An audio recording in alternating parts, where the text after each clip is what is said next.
Good morning, UACC family. It's another day, another morning for us to think about what the Lord has in store for us today. You know, I was thinking about something as I was preparing for this morning. Many years ago, my mom, you may not know this about me, but I enjoy cooking. And my mother had a recipe that I really liked, and so I got it from her and I started cooking it at home, and the recipe was very good. It turned out very nicely. And over time I got to the point where I knew the recipe well enough that I didn't refer to it anymore, and I continued to make the recipe. Well, over the years, as time went by, it turned out that it was still good. I didn't know if my taste buds were changing or if my desire for it was changing, but it just wasn't as good as it was before. And I was going along that way for a while. And then one day I was cleaning in one of my closets and I found the old recipe that my mother had given, the actual written recipe. And as I read it, I realized that by not looking at it, I had been leaving out certain ingredients. I had been doing things a little differently. I had not done it exactly right. And so that's why the recipe wasn't coming out the way it was supposed to. So when I did it the right way, it turned out beautiful again, and I started enjoying it all over again. Well, today, I want to tell you a story, a really funny story that I thought was really interesting from the Bible. It's about King Josiah in the book of 2 Kings. King Josiah was a really good king. He loved the Lord. He was doing all kinds of things to please God. But the evil kings before him had left the temple in disrepair. It had been like 57 years of these evil kings who did nothing but worship idols and do terrible things. Well, Josiah sent his secretary, a man named Shaphan, to the temple to talk to the high priest there and give him instructions about how to rebuild and make sure the temple was restored.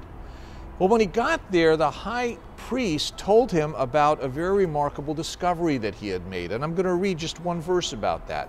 2 Kings 22:8, it says, Hilkiah, the high priest, said to Shaphan the secretary, I have found the book of the law in the temple of the Lord. And he gave it to Shaphan, who read it.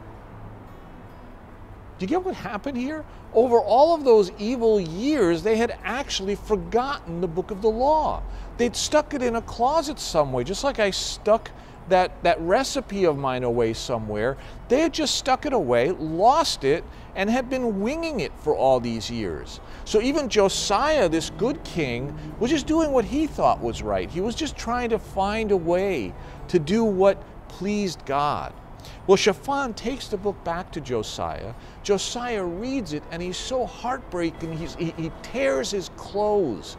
And he says, I've been doing things all wrong. He goes to the people and he reads it to them, and he demands that everyone obey what it says and everyone do things the right way. Well, Josiah was 8 years old when he became king. Isn't that interesting? And this happened in his 18th year, so he was 26. And so for all those first 18 years, he served God. But now he realized that he wasn't doing it right. And so in these last 13 years of his reign, he did things according to God's word in the book, and he flourished and his kingdom grew. I think this is a good illustration for our spiritual lives at times, isn't it? We become so confident in what we're doing that sometimes we stop looking at the recipe. Or maybe we do look at the recipe, but we've gotten so used to doing it a particular way that we don't really try to conform to the recipe the way it's written. We don't follow it exactly. We do it our own way. Josiah was not a bad king. He was not a bad person. He was trying to do good in the sight of the Lord. He wanted to please God, but he realized that he was doing it all wrong. And when he realized that, he didn't waste a minute. He began to follow God's instructions down to the last detail. And he was blessed. And the recipe came out good again. So I'd just like to encourage you this morning to ask the question, are you cooking your spiritual life according to your own version of the recipe? Do you have sort of your own way of doing it and you're so settled into it that you're not really listening or seeking the original recipe anymore? I guarantee if you follow the recipe as God intends, I promise you, you will experience more flavor, more nourishment, and more joy in your lives than you have ever known. So God bless you this morning. If you have lost the book, if you have misplaced the book, if you have not been referring to the book, pick it up today. Find it and live your life according to God's recipe. Have a great day. God bless you.